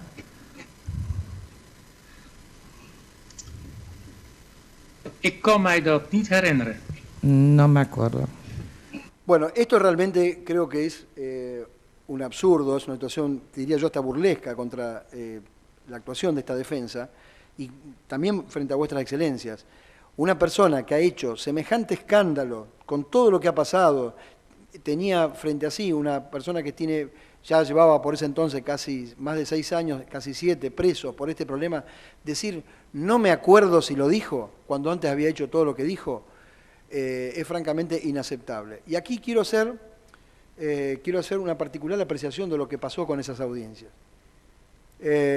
Yo quiero felicitar al doctor Obligado cómo manejó esa audiencia, porque fue muy complejo. Yo como defensor tuve que enfrentar, aparte de las permanentes interrupciones de la doctora Zoisa Reilly que no me dejaba preguntar, tuve que enfrentar también la constante obstrucción de la fiscal y de la jueza Collen en Holanda, que cuando preguntaban las otras partes se podía preguntar todo. Cuando preguntaba este defensor, ya lo vamos a ver porque queda totalmente patentizado con algunos videos que vamos a nombrar, de no haber mediado la intervención del doctor Obligado, estas preguntas no se hubieran contestado y nos hubiéramos quedado sin la respuesta.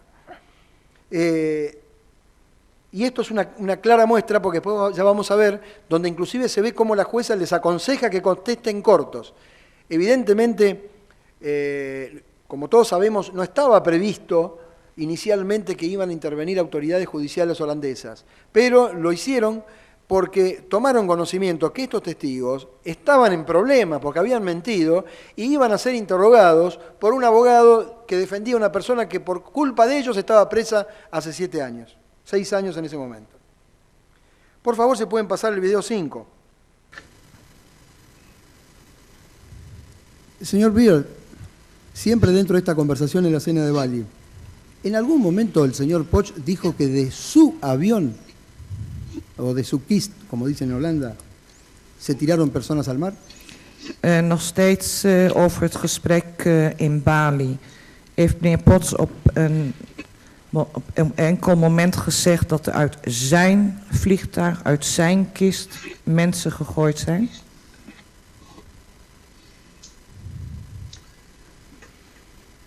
Zoals u het nu stelt, heeft hij het niet letterlijk gezegd. Tenminste, zo kan ik het me letterlijk niet herinneren. Maar dat is wel de perceptie geweest, of laat ik het anders zeggen. De perceptie van mij is geweest dat Julio daarbij betrokken is geweest. En hoe? Como lo plantea ahora, no, así no fue dicho literalmente, pero yo percibí que él estuvo involucrado.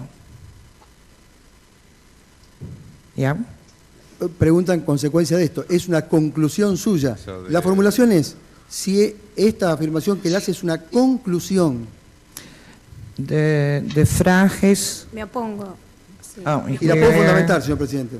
Al lugar. A ver, si puede que conteste.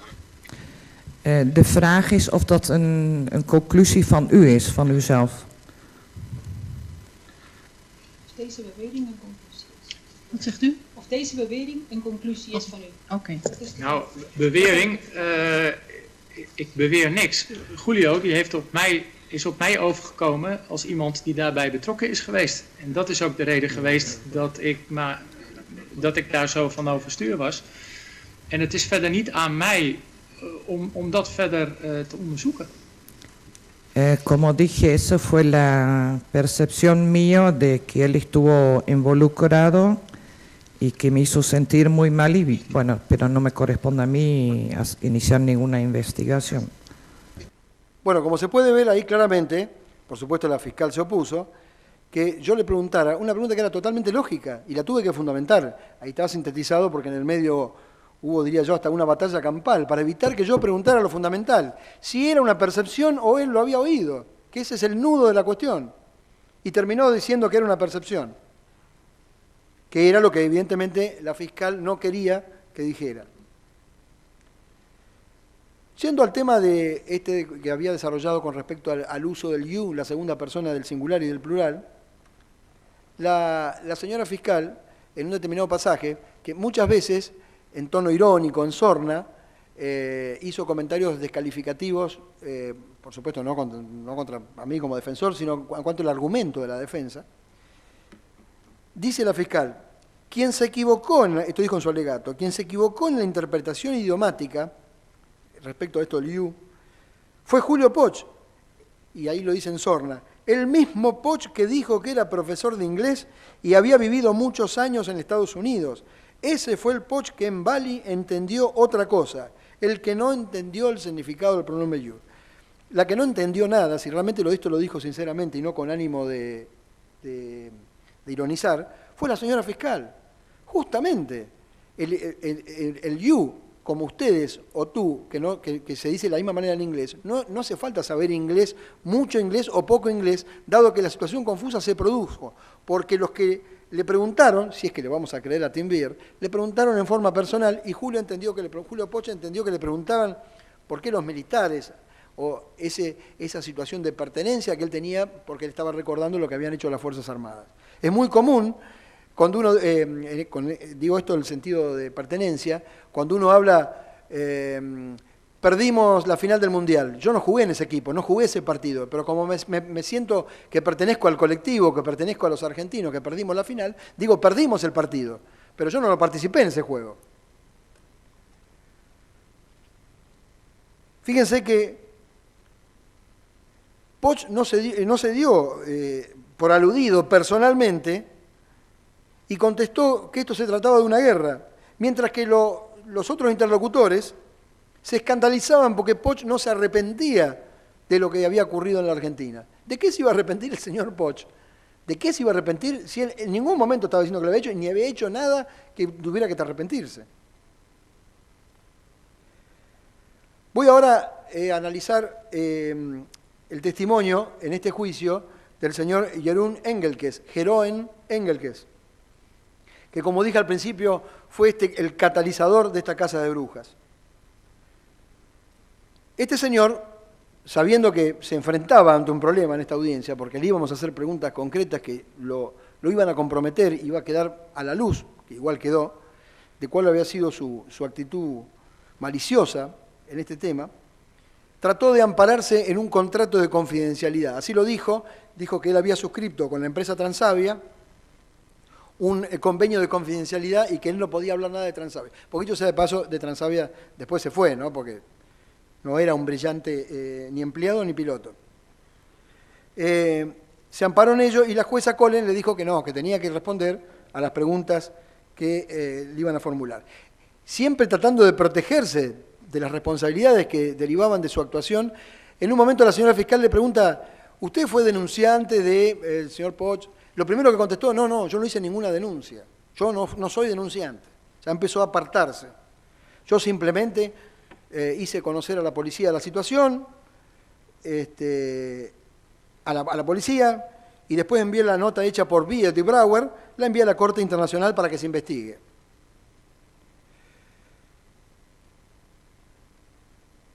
Este señor, cuando hace la denuncia y cuando declara ante el juez Torres, involucra a otras personas, como que le habían dado confirmado este dato que decían Brauer y Bier, porque Engelkes dice, no, pero no solamente lo que me dijeron Brauer y Bier, también hubo otros pilotos que me comentaron lo mismo, sobre que Julio Poch había reconocido haber intervenido en los vuelos de la muerte.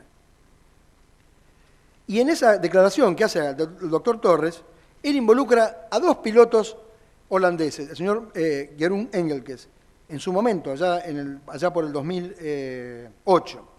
Dice los pilotos Meirelle, una mujer, Bilskut y el señor David Wittmann. Vamos a escuchar, por favor, el video número 6. Vamos a ver cómo le involucra a estas personas. Ik heb gehoord van Mireille Wild. Pardon, hoe heet ze? Dat zij... U zei Mireille Wild? Rijen Wildschut, zei de getuige. Oh. Rijen Wildschut? Mireille Wildschut. Mike India Romeo Echo India Lima Lima Echo. Escuché de la señora Mireille Wildschut. Wat heeft dat zij een discussie heeft gehad. Met wie? Met Julio Poch. Que ella tuvo una discusión con Julio Poch. Wat zei u daarna? Dat heb ik niet verstaan. In een simulator. In een simulador. En dat zij toen tegen Julio heeft gezegd dat hij moest stoppen met deze verhalen omdat het hem problemen zou kunnen opleveren. Que ella después le dijo a Julio Poch que tenía que parar contando esta historia porque le podía causar problemas. Dit is wat zij tegen mij heeft verteld en ik weet dus niet of het daadwerkelijk heeft plaatsgevonden, dit gesprek. Eso es lo que ella me contó a mí. Obviamente no sé si esa conversación realmente tuvo lugar. Ustedes se van a fijar, la actitud de este señor Engelkes es la misma que va a adoptar también Brauer, ya lo vamos a ver, de tratar de decir, a mí no me lo dijeron, pero se lo contaron, hubo otras personas a las que Poch le relató esto, tratando de salirse de su responsabilidad. Pero esta vez la menciona solamente a Mireille Bilskut. En la denuncia que había hecho con el doctor Torres, lo nombró a Bilskut y a Wittmann. El señor Wittmann, allá por el 2010, cuando él se entera, quiero ver exactamente la fecha, cuando trasciende lo que había denunciado Jeroen Engelkes ante el juez Torres y que había motivado la detención, se presentó voluntariamente ante una escribanía para dejar sentado que él no había dicho eso. Dice, voy a leer la traducción pública, ¿no es cierto?, que está debidamente incorporada a este debate. Dice, por propia iniciativa y porque considero que es muy importante poner sobre la mesa la completa verdad de los hechos, es que quiero prestar declaración en esta causa. Declaro que estoy al corriente de una fuerte conversación que como tema versaba la guerra sucia en Argentina, la que tuvo lugar durante una cena en la isla de Bali entre cierta cantidad de colegas. Tengo entendido que Julio Poch estaba presente en esta escena específica, de cierta cantidad de personas involucradas. No recuerdo bien si lo escuché de 2 o más colegas. No estoy al corriente del contenido preciso de esa conversación, sino cierta cantidad de versiones subjetivas de la misma. Nunca hablé personalmente con Julio Poch sobre Bali o sobre la guerra sucia en la Argentina, ni antes ni después de su estadía en la isla de Bali. Las imputaciones llamaron personalmente mi atención, ya que se trata sobre un genocidio, lo que para mí tiene gran carga emocional. Él está diciendo, es algo que no me puedo olvidar si hablé de esto con Poch. En ese contexto, creo que es de importancia vital que se conozcan los hechos reales y que se descarten totalmente las sugestiones. Me enteré de que mi nombre se encuentra en una declaración oficial que fue prestada por Jeroen Engelkes el 8 de diciembre de 2008 a las 20:40 ante Sergio Gabriel Torres, juez federal, y Pablo Yadarola, secretario. Concretamente, señores jueces, no estaba para nada al corriente de esto y nunca se me preguntó si quería dar mi consentimiento para ello. En esta declaración, la que se hizo en idioma inglés, el que no es mi idioma materno, esto lo dice porque la versión que él recibe es la traducción de la audiencia del juez Torres al inglés. Se dice, no materialmente, pero sí sugestivamente, que yo habría dicho que Mirel Vilskut también lo habría sabido. Esto no lo dije nunca. Y Jeroen Engelkes me preguntó quién más estaba al corriente, a lo que yo le dije que había hablado respecto con Mirel Vilskut. Mirel no sabía nada sobre el asunto hasta que yo le informé al respecto. En la declaración también se dice que Jeroen Engelkes no sabía si Julio Poch me había contado algo sobre el tema, lo que es correcto. Reitero, Julio Poch nunca habló conmigo sobre la Argentina ni sobre la guerra. Bueno, después hay otros comentarios. ¿Y qué dijo la señora Vilskut en su momento? Mirel Vilskut. Yo les contaba a ustedes que muchos pilotos salieron a aclarar esta situación. Y ya en el 2010, Mirel Vilskut había dicho por acta notarial, sobre esto quiero declarar que el señor Julio Poch, piloto comercial de Transavia.com, y durante muchos años mi colega nunca me ha hecho nada sobre su pasado con respecto a las Fuerzas Armadas de Argentina o de cualquier otra actividad. Recordemos que él decía, le comentó a Mirel Vilskut durante una sesión de simulador, hasta con detalles de modo, tiempo y lugar, ¿no? Así que no tengo ninguna información sobre este tema y tampoco he emitido ninguna información ni al señor Engelkes ni a ninguno de los otros que haya realizado una declaración y no tenía conocimiento de esta información como es sugerido injustamente en una de las declaraciones. Además, tampoco estuve presente en las conversaciones en Bali. Vamos a ver ahora que Engelkes, intentó vincularla a Wittmann, a Vilskut, y también ahora intenta involucrarlo a Aldo Knip. Por favor, este testigo va a ser muy importante por varias referencias que voy a hacer más adelante. El video 7, por favor.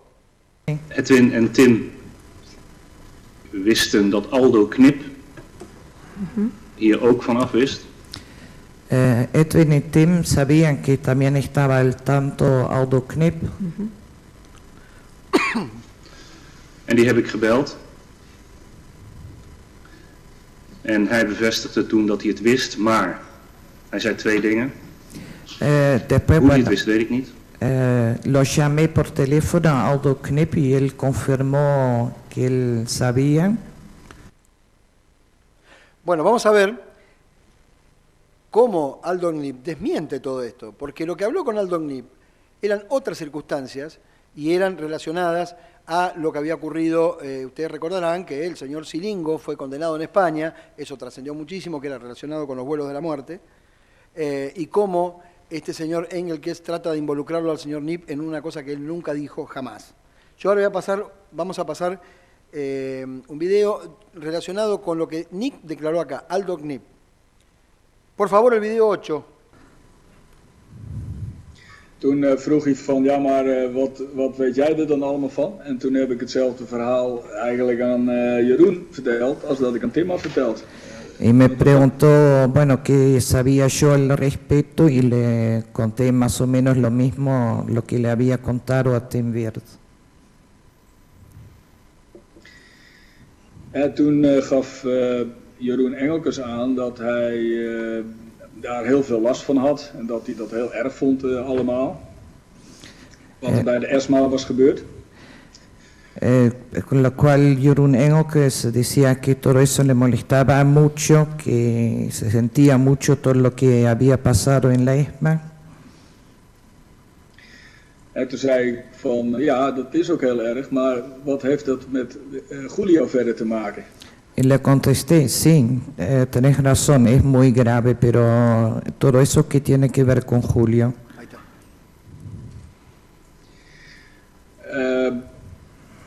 Nou, hebben we daar een tijdje over heen en weer gepraat. En toen heb ik tegen Engelkes gezegd van, zou je Julio niet eens een keertje zelf bellen? Heb je Julio zelf gesproken? Hablamos un momentito, hablamos un rato de eso y le dije a Jeroen Engelkes, ¿no te parece hablarlo con Julio? ¿Lo has hablado con él? Ja, gaat u door. En toen bleek dat Jeroen Engelkes nog niet eens de moeite had genomen om Julio te bellen om even aan hem te vragen of Julio een en ander zou kunnen toelichten. Ahí resultó que Jeroen Engelkes ni había tomado la molestia de contactarse con Julio para darle la oportunidad de aclarar las cosas. En toen heb ik Jeroen Engelkes aanbevolen om Julio te bellen voordat hij niet alleen Julio zou duperen, maar ook Julio's familie. Want Julio heeft ook kinderen en een vrouw en familie die natuurlijk ook de dupe zijn inmiddels van dit. En ik heb er achteraan gezegd van je hebt zelf vast ook een familie, dus daar kun je je vast wel in verplaatsen. Ahí le recomendé a Jeroen Engelkes que se contactara con Julio y que lo hablara, porque eso lo perjudicaba a Julio, no solamente a él, sino a su familia, y le dije, vos mismo tenés familia, me imagino que te puedes poner en el lugar de él. Bien, fíjense que ahí de la conversación que relata el señor Aldo Knip, quien va a volver a escena más adelante con otro, para desvelar otra mentira, pero el señor Brouwer, le está diciendo él al señor Engelkes, lo que me estás contando, ¿qué tiene que ver con Julio? O sea, claramente Aldo Knip no estaba avalando esas historias que se decían de Julio Poch. Y lo que fue, ya diría desopilante, es que el señor Engelkes, y también lo insinuó la Fiscalía cuando hizo su alegato, interpretó que aquello que le decía Knip sobre la familia era una amenaza como diciendo, ojo que vos tenés familia, a vos te puede pasar algo. En absoluto, señores jueces. Le estaba diciendo, reitero ese párrafo, ahí le recomendé a Jeroen Engelkes, dado que no se había contactado con Julio, no había intentado aclarar nada, que lo hablara, porque eso perjudicaba a Julio, no solamente a él, sino también perjudicaba a su familia. Y le dije, vos mismo tenés familia, me imagino que te podés poner en lugar de él. ¿Cómo puede ser que esto se interprete como una amenaza, como diciendo tú tienes familia, como no te va a pasar algo a vos, pero le vamos a hacer algo a tu familia? Es realmente una muestra cabal de la malicia de este señor, que está muy lejos de reconocer el error que ha cometido.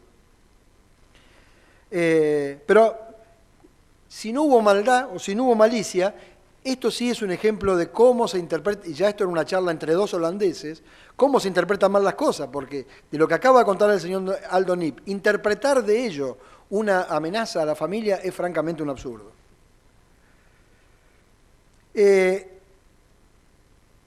Como él había prometido siempre a la gente que conversaba en Holanda de la empresa que él iba a hablar con Julio Poch para aclarar esto, dado que él se había tomado la atribución de hacer una investigación personal, por favor vamos a pasar al video 9.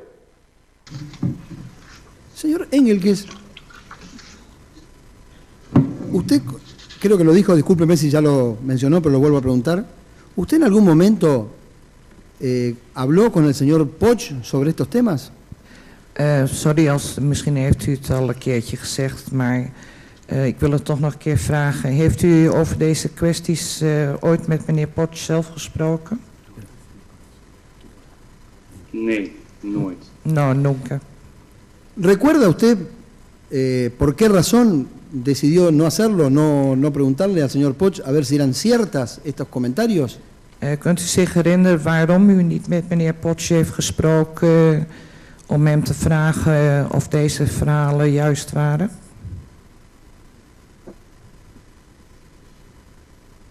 Nee. No. Señor presidente, ¿usted quiere que hagamos un descanso de 10 minutos? No sé si le parece bien. Bien. ¿Cómo no? Gracias. Sí, sí. Igual no termine con Engel, que espero.